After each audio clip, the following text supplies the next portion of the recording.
Well, hello, everyone. What day is it? Tuesday. Yes. Welcome to Virtual Coffee Break with Tanisha. I am your host, Tanisha Burke.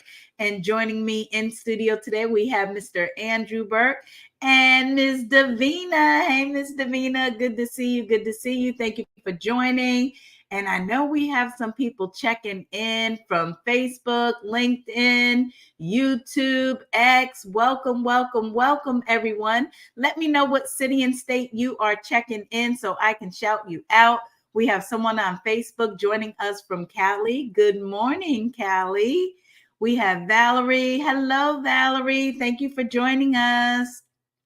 Miss Chrissy Paul, great day. Yeah, shout out your city and state. Let me know where you are checking in from. Hey, Christina, good to see you. So glad that you were able to join us today. Valerie is checking in from Norwalk, Connecticut. I used to go to Norwalk, Connecticut. Do you know I used to live in Connecticut? I remember Norwalk. Absolutely. Mr. Burke is checking in from Davenport, Florida. Awesome. And we have Denise checking in from a chilly Rochester, New York. It is 35 degrees in Rochester. Oh my goodness. Well, guess what? It's cold here in Florida. Let me let y'all know what the temperature was 40 something when I took my son to the bus this morning. It's now 63, which is still very chilly for Florida. Okay. We don't like this cold weather. Well, listen, we're going to jump right into it because this is really part 2 of last Thursday. We're on chapter 5 of Your First Year in Network Marketing by Mark and Renee Yarnell. And let me go back up. Chapter 5 is called Attacking the Warm Market. Overcome the reluctance to offer a quality lifestyle to family and friends. And so let me see. Last Thursday, we made it up to number 17. And so today we're starting off with number 18. So if you remember, number 17 was call all the people on your prospect cards every 6 months until they either sign up or die, right? So literally everybody stays on the list. And you want to make sure you bam, book a meeting from a meeting. So if someone says, thanks, but no thanks, I'm not interested, just say, hey, do you mind if I, follow up with you within the next, 4 to 6 months just to see, if things have changed for you. 9 times out of 10, they'll say, sure, no problem, right? And remember, every 90 days, something happens in someone's life that makes them rethink everything, right? So you might expose someone to the business today and everything is great, right? They might have just gotten a promotion at their job. They love their boss loves them. Everything's great, right? They're happily married. The kids are doing well. Everything's great. So they're like, nah, I don't need to take on anything right now. I'm good. And then guess what happens 3 months from now? The boss they love left. And now they get the boss from hell. Anybody ever had that happen? I did. I should have left when my boss left, the one that hired me. I should have. Because why? I got the boss from hell once he left, right?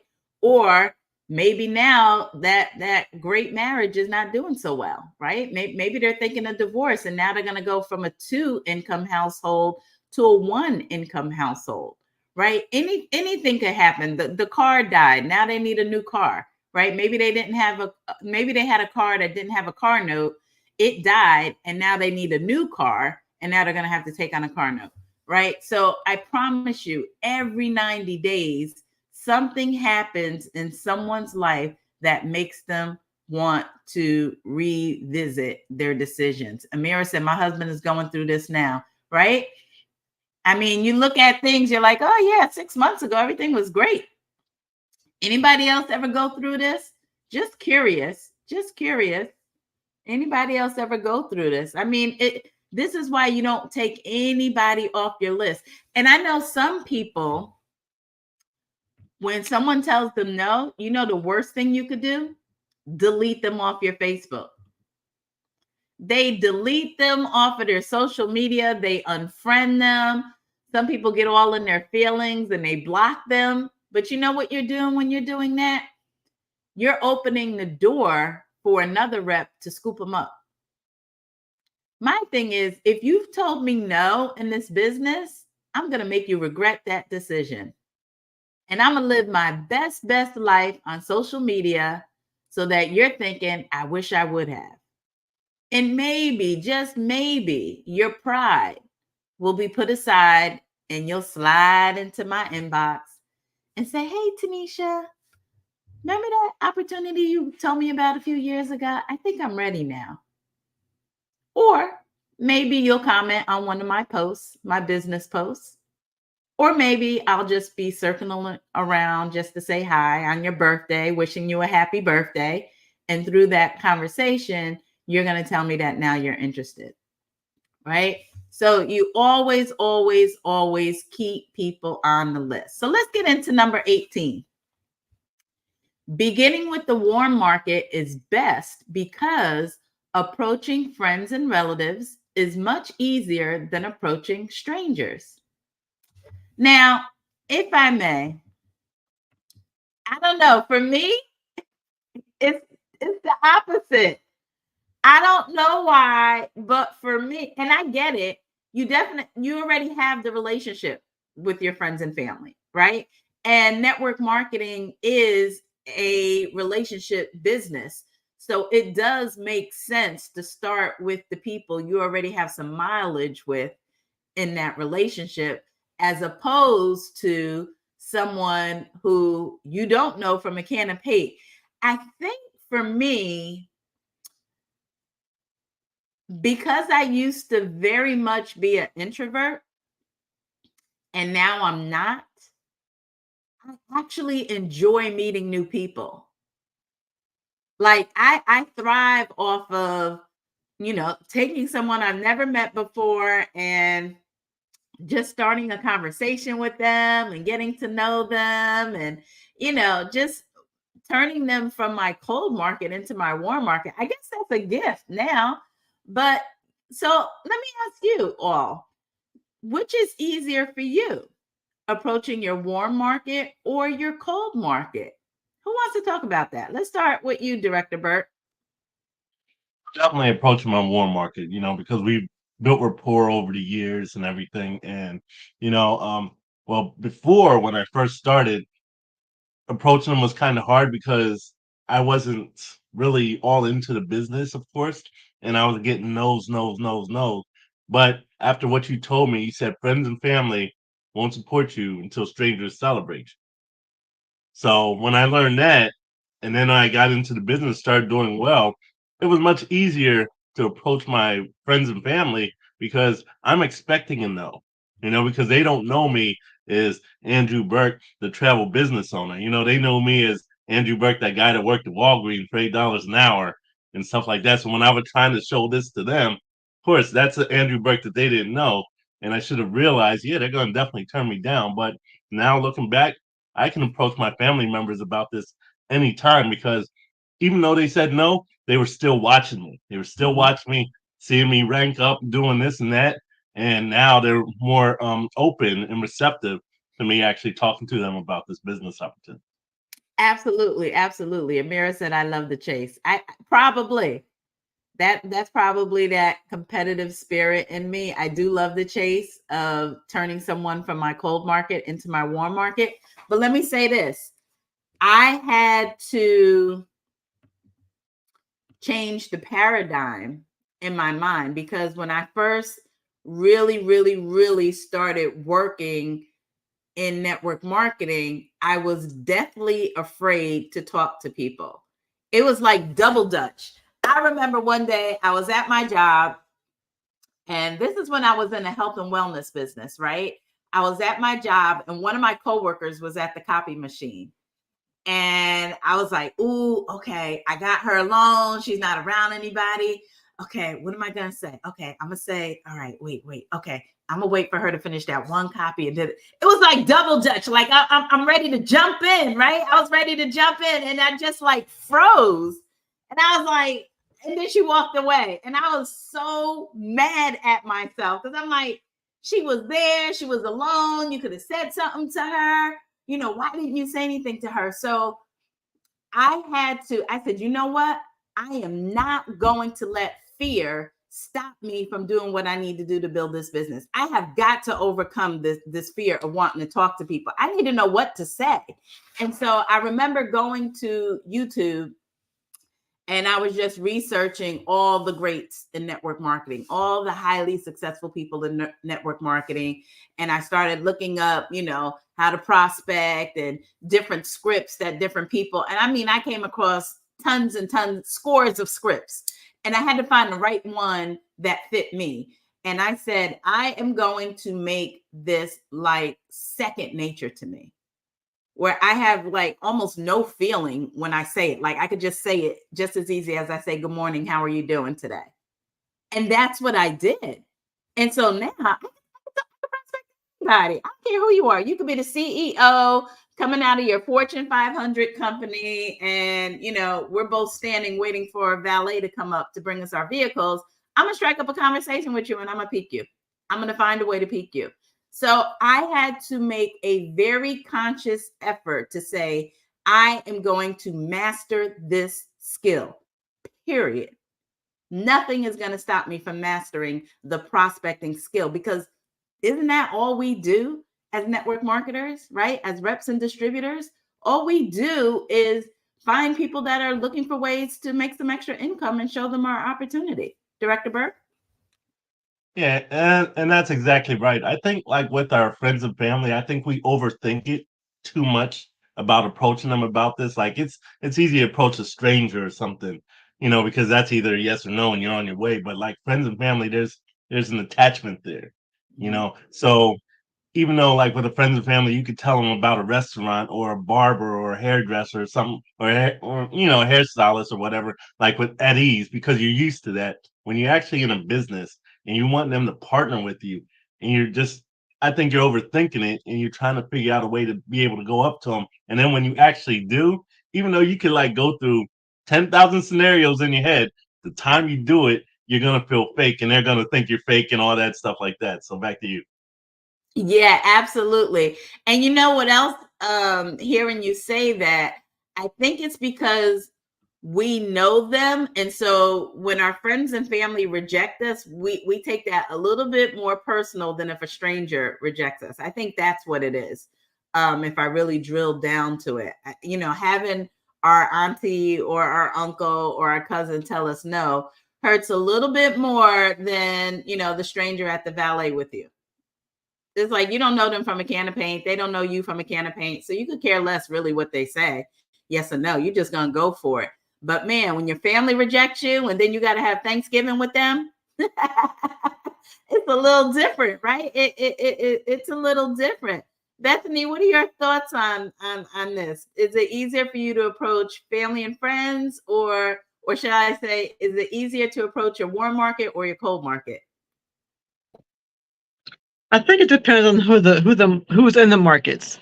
Um, because my warm market are people who have maybe haven't spoken to for a long time. And Mm-hmm. so for me to reach out to them or to approach them is kind of the same thing. Like I'm a little bit hesitant to do that because I'm not sure how they're going to take it.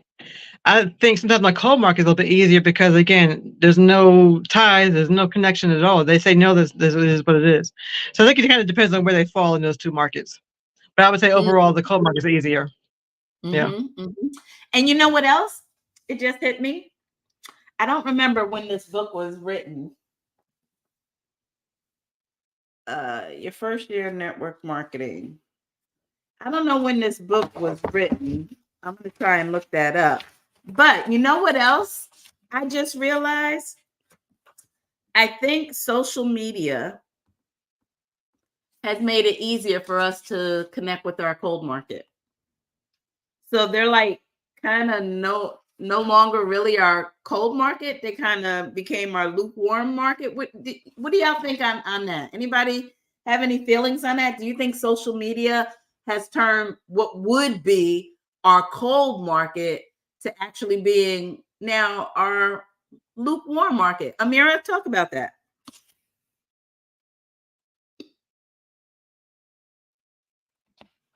You're on mute, Amira. There we go. Okay. Can you hear me? Yes. Okay. So for me, my warm market got cold. I can't fast. hear. I mean, you still can't hear me? No, I can hear you. Okay. Davina, that's your end. Okay. So for me, my warm market got cold really fast. So I'm really itching to get my car fixed so I can go out and talk to people. Because my warm market seemed, because like if you're broke and you have several broke friends, your whole network is generally broke, right? And they're settled in that because they can't see a way out, right? Mhm. So it's really tough for me. My experience has been really tough with respect to not convincing them, but getting them to see the value in the investment when they're behind so much with whatever else is going on in their lives. Mhm. Because right, because what we know is that when you are struggling real bad, you think day to day, and then week to week, and then month to month, and then so it was tough for me. So the people, however, I can say that based on what the social media training I that we've can't hear gotten Miss Burke. between you and everybody else, Director Burke, I can't hear.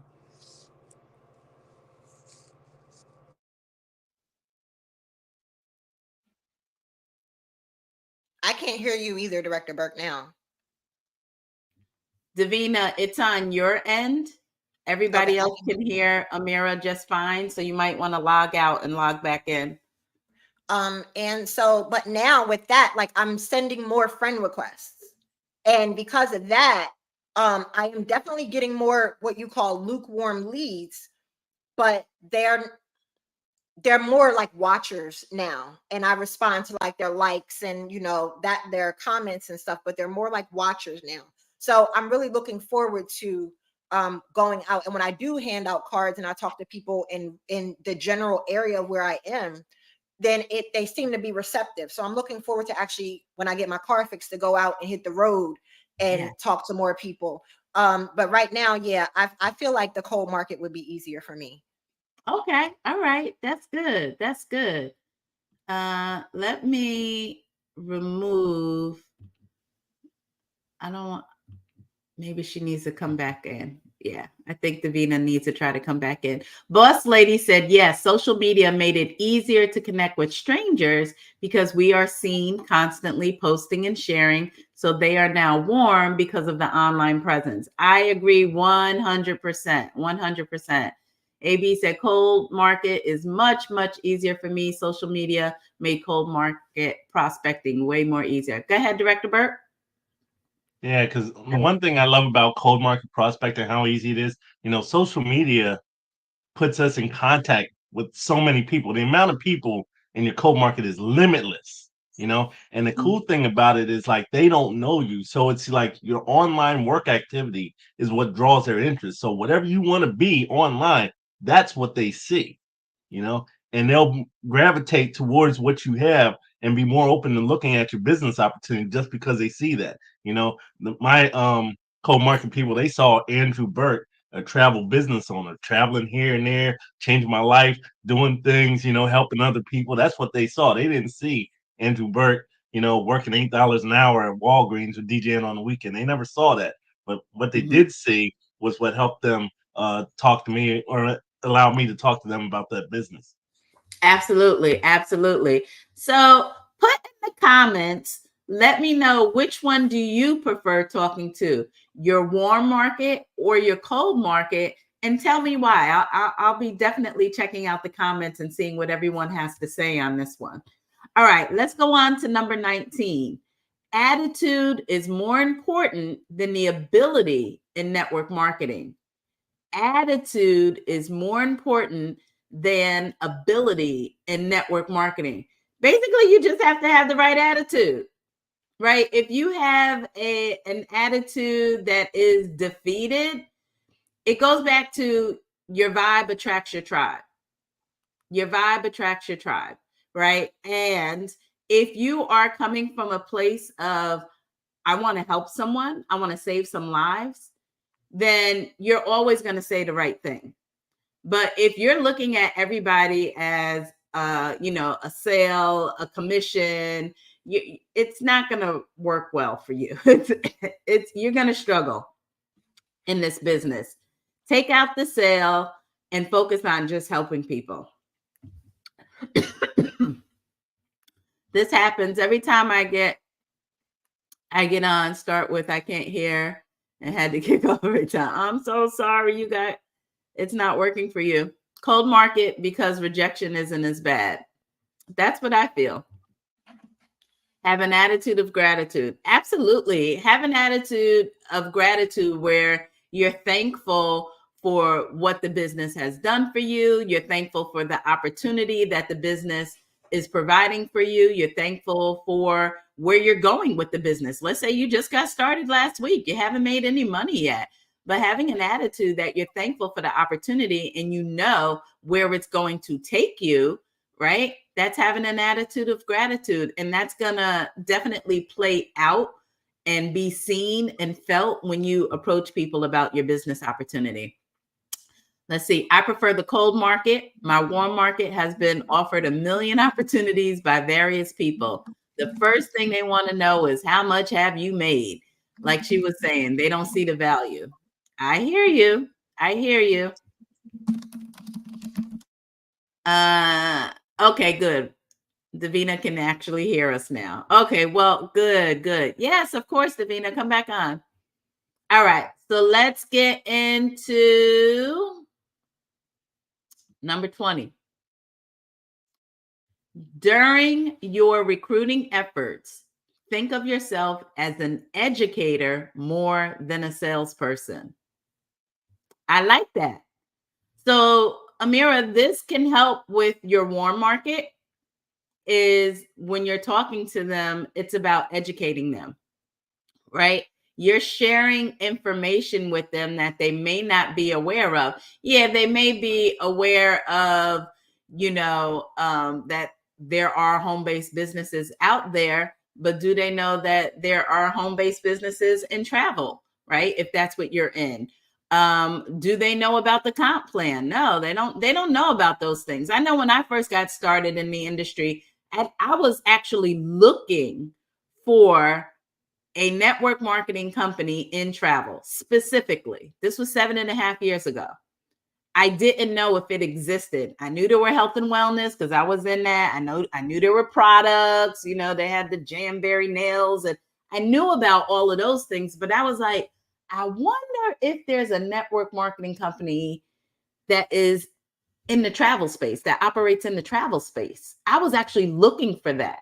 So being an educator, if you look at it as you're educating people about unique opportunities where they can earn extra income and take the salesperson out of it, I think that's an easier approach, especially with your warm market. Would you agree with that, Amira? What are your thoughts on that?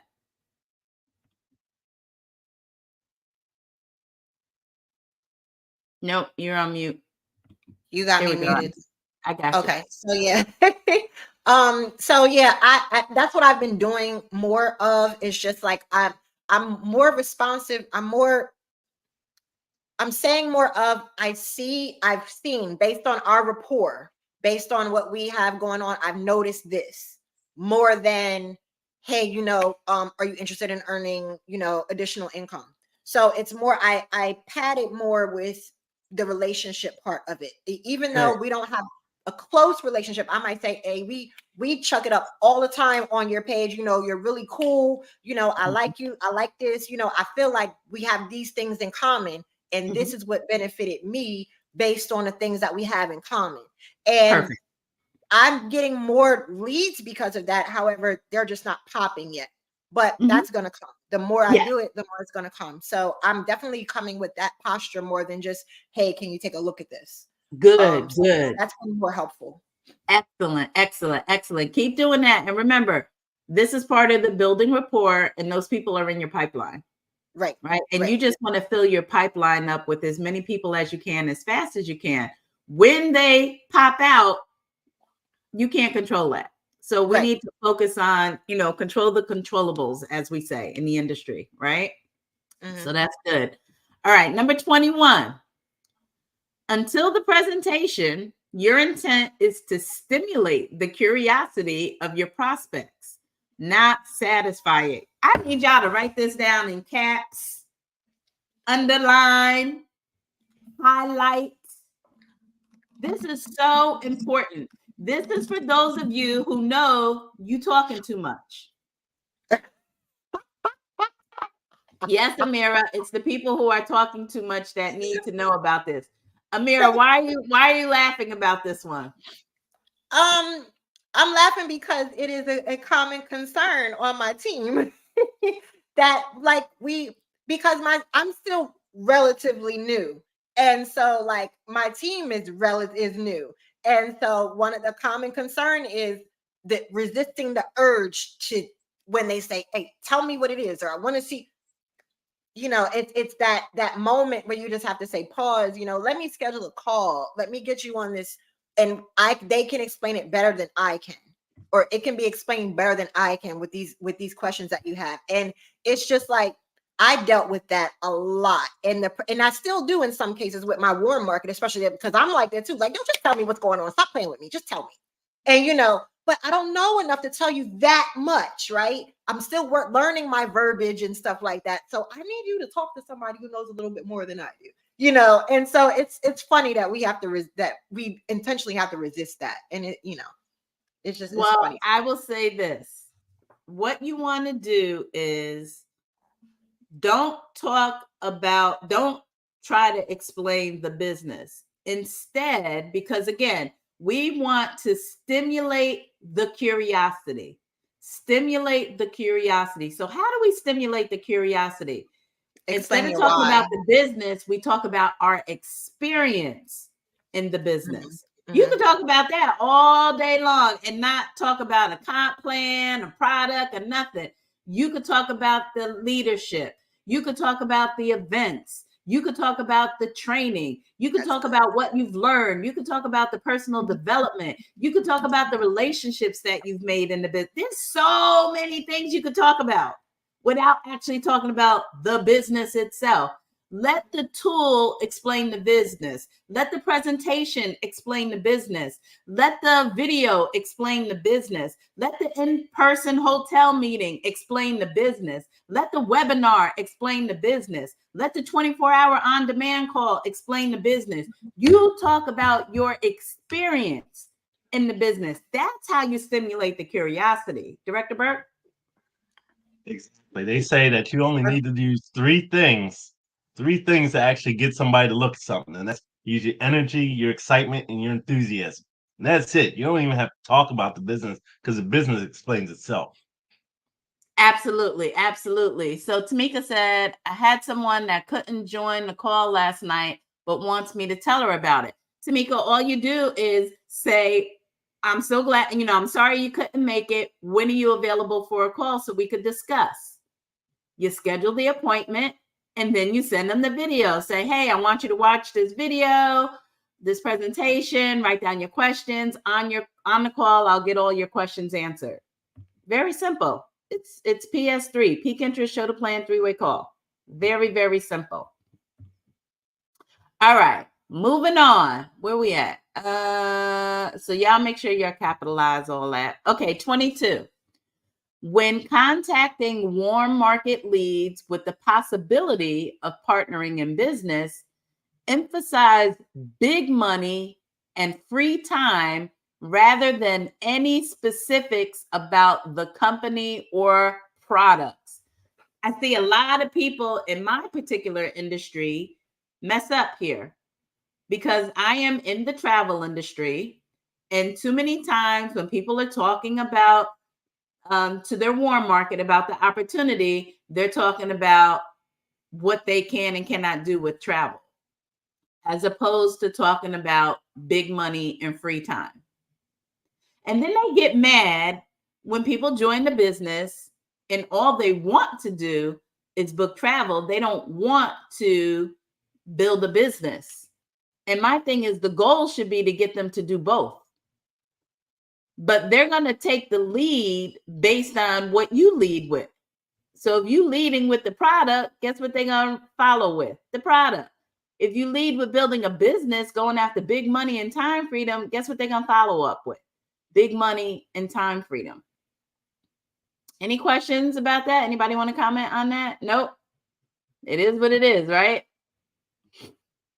All right, 23. When prospects object to an enthusiastic, big money, free time partnership, don't argue with them. Simply file their card and call them again in 6 months.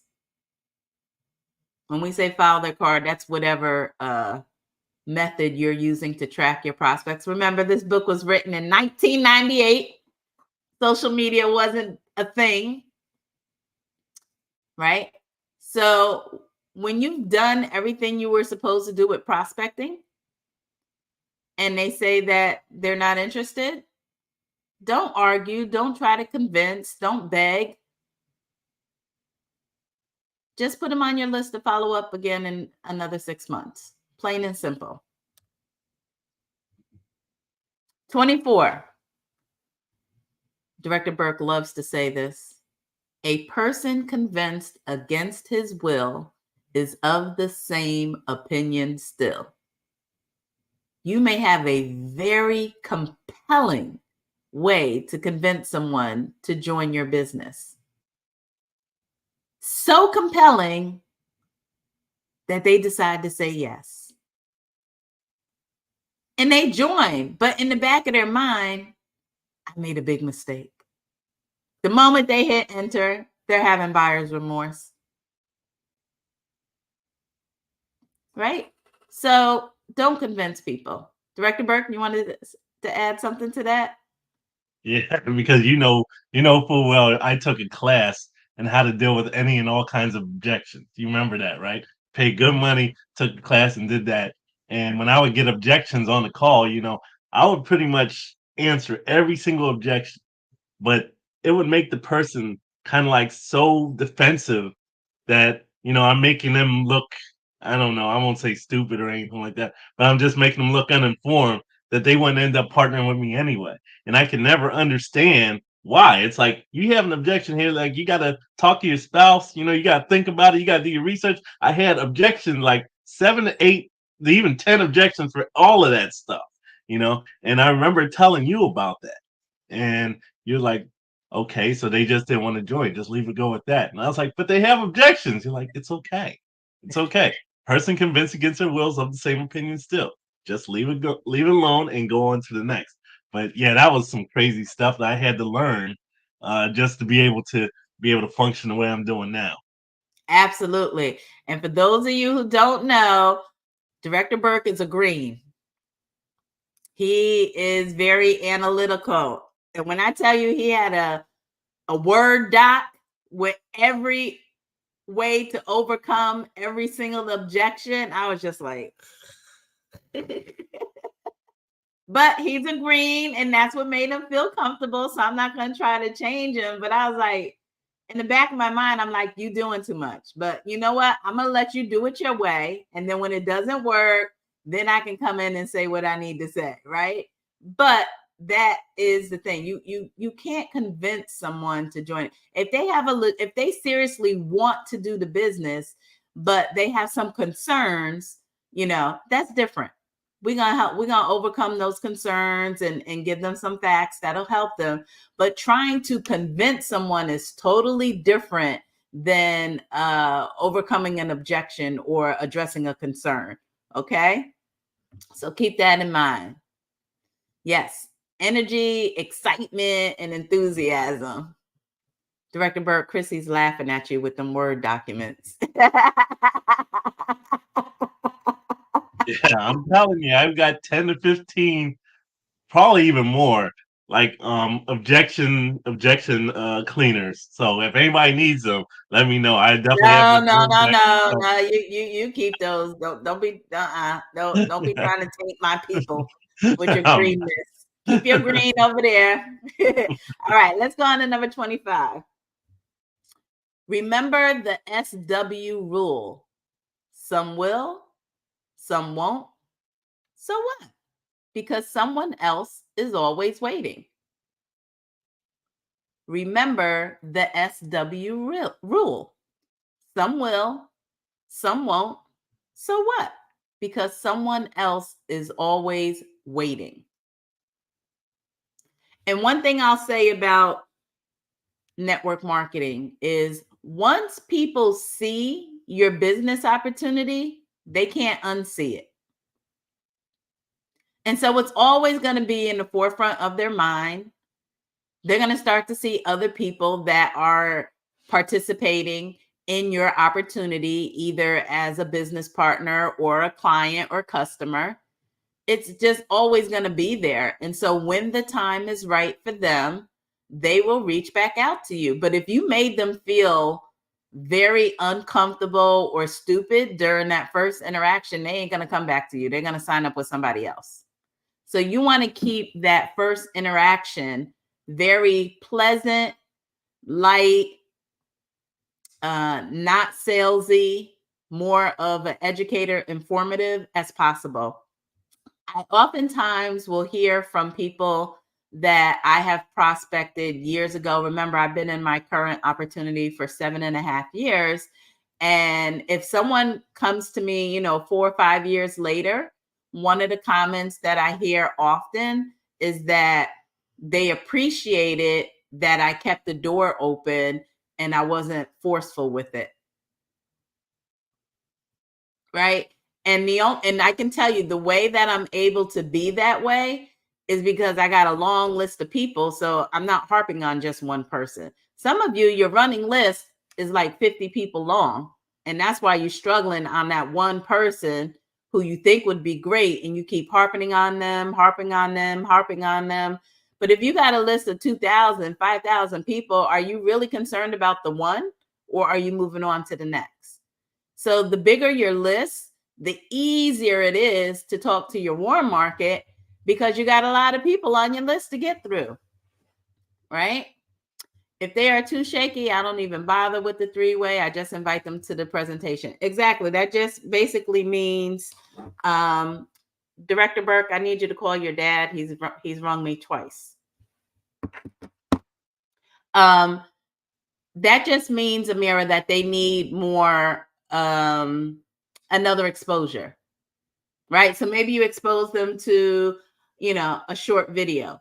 Well, then the next level would be, a 30 or 60-minute webinar, right? Or maybe you expose them to a webinar, but they're that type of person. They need that in-person energy. So maybe you need to invite them to a hotel meeting. So it means that they just need another exposure. So that's why they're shaky. They don't have enough information. Let me see. We may need to do another meeting for the word talk. I love that. I had 5 people on my team. My number quit, and then went on a trip with her church with 40 people. And I had 3 from the cold market, all have, and 2 on credit hold. So you had someone who was on your team, they quit, and then had a group trip with 40 people to a church. And I'm sure the whole time they were thinking about, man, I could have made money on this trip. That could have been thousands of dollars in commission that they could have had. So let me pull back up. I got a request for number 25. So let me pull that one back up. Number 25. Remember the SW rule. Some will, some won't. So what? Because someone else is always waiting. All right. Some will, some won't. So what? Because someone else is always waiting. All right. Number 26. Focus your first 90 days on relationship marketing. Reach out to those closest to you to extend the invitation to create a business partnership and intend to enhance the quality of your lives. So focus your first 90 days on relationship marketing, which is reaching out to those closest to you to extend the invitation to create a business partnership intended to enhance the quality of your lives. So if you're brand new in the business, again, focus on relationship marketing. I think that's self-explanatory. All right. Let's go on to number 27. We got 3 more. During your first year, devote almost all of your time to prospecting. I'm going to read that again.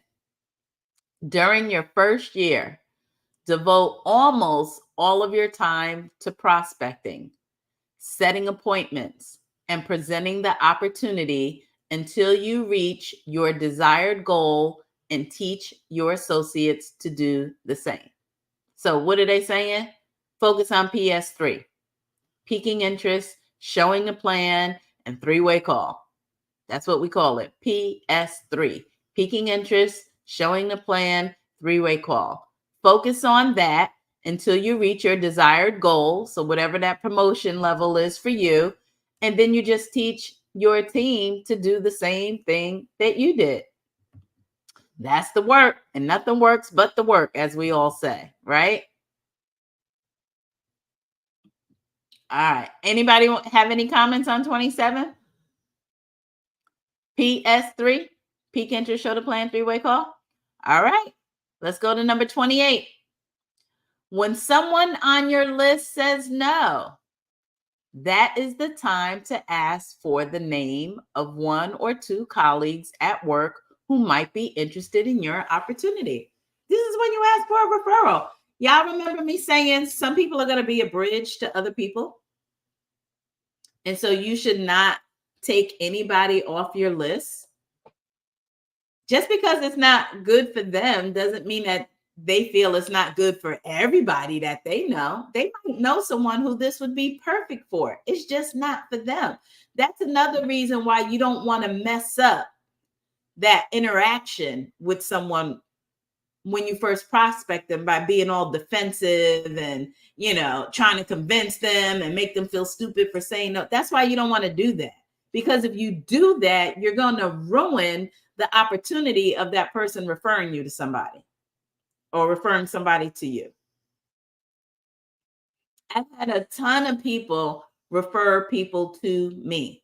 Why? Because I didn't get, upset when they told me no. Even if they started the business and quit, I don't have any hard feelings against them. I don't make them feel bad. I just say, hey, when you're ready to come back, let me know.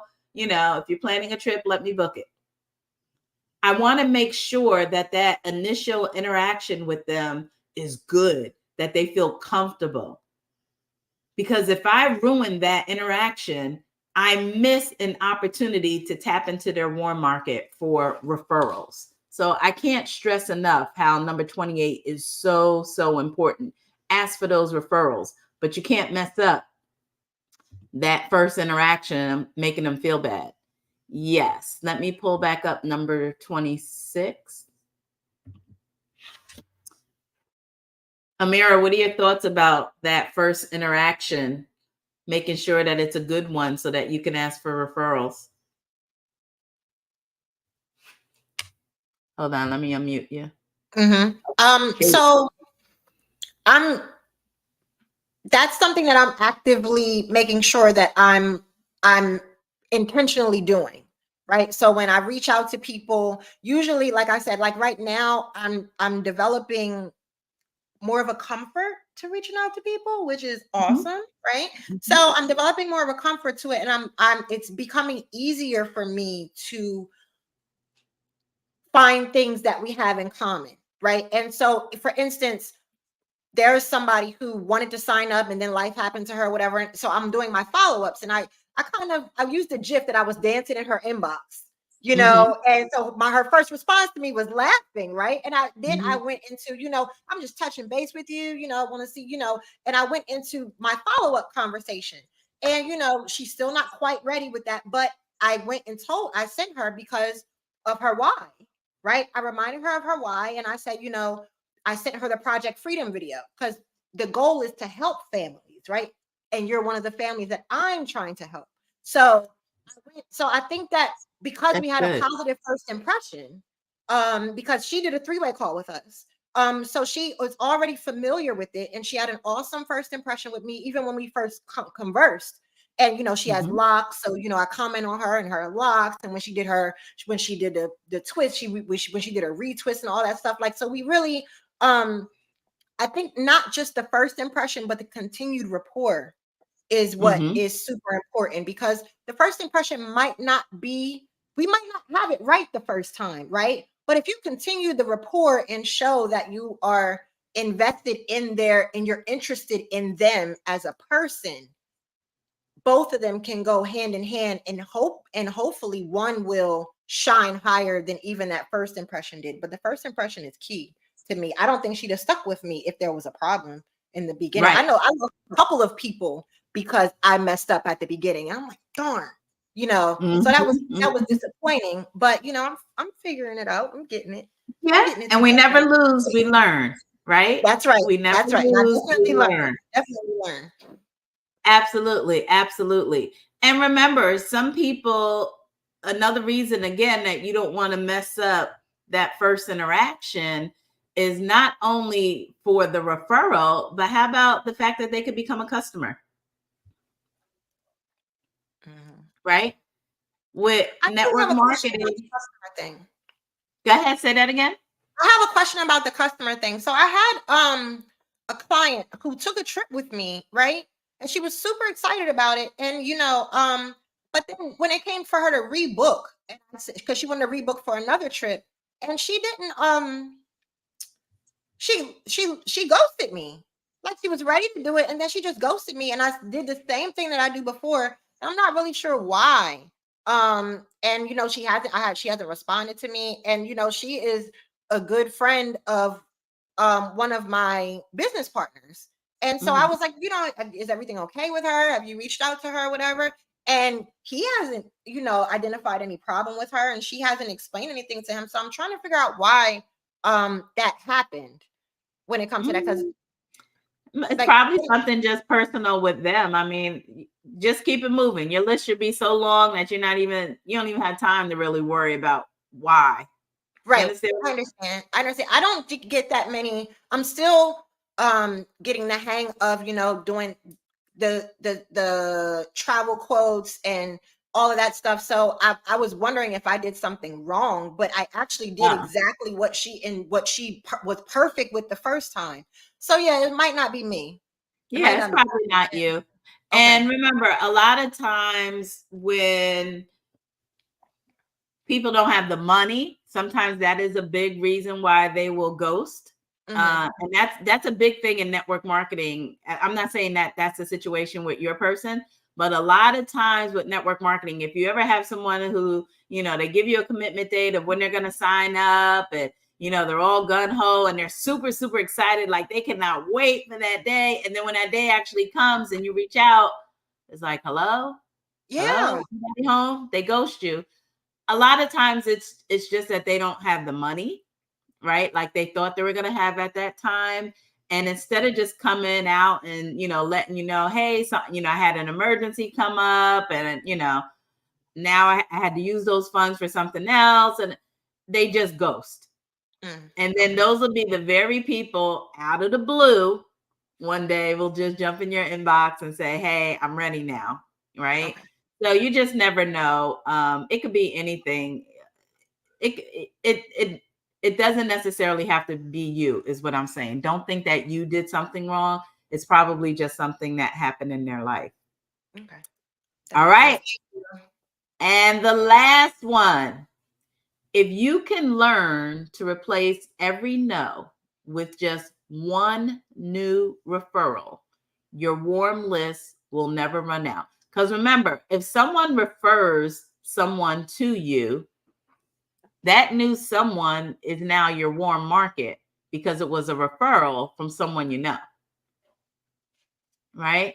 So I like changing the perception and adding this as a goal, right? Replace every no with just one new referral from your warm list. from your list, and now your warm list will never run out, right? So make it part of your conversation when you're prospecting that if someone says no, you ask them for a referral. Hey, I understand, this business opportunity is definitely not for everyone. Who do you know who could benefit from an opportunity like this? That's a very simple question.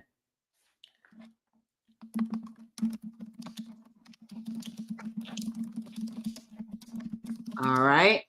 So that is everything. Yeah, Amira? I don't ask who do you know. And that's what I need. Am I unmuted? Okay. No, you're good. I don't ask who do you know. And I think that's what it is. I say, do you have anyone? And they don't give me details, so I need to ask who, or if you know anyone, send them to me, as opposed Who to do you say, know? who do you When know? you say who do you know, it makes Right. them have to say a name. Right. So Who yeah. do you know that could benefit from an opportunity like this? Or who do you know that's looking for a way to make some extra income? Maybe they're working 2 jobs and they don't want to work 2 jobs, or maybe they don't like the job that they're on now, the hours, or the commute, or you're in travel, right? So who do you know who travels a lot, who could benefit from this opportunity in the travel industry? So sometimes you have to kind of give a little lead when you're asking to help them get their mind ticking. And then I would also leave them with a couple of videos and say, if you know of anyone, please share these, videos with them, or this video with them, and just refer them to me. Very, very simple. Very, very simple. So Chrissy said that's the part I don't do. Ask for the referral. Yeah, so write that in caps, Chrissy. Y'all write that in caps in your notes. Ask for the referral. Ask for the referral. I recently got a referral from someone that's in the business. They're a business partner with me, but they also have another business that they're super, super busy with right now. So they have not really been pursuing the network marketing side, but they have a friend who's interested, and she referred them to me because she knows she's not, doesn't have the time right now to put into it. So always ask for the referral, because you will be surprised of what it's like having another person prospecting for you.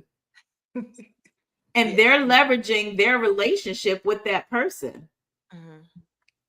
So getting a referral from them is going to be a big, big deal, because again, that referral is now part of your warm market. All right. So that is it for today.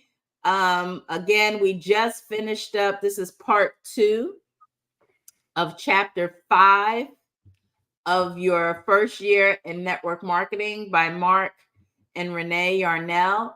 And chapter 5 was attacking the warm market. Overcome the reluctance to offer a quality lifestyle to family and friends. And so next week, this week, Thursday, we will jump into chapter 6. Okay. I don't know what it is yet, so don't ask. All right. So I'm going to end it right here. Y'all have an amazing, amazing day, and I'll see you on Thursday. Have a great day on purpose, with purpose.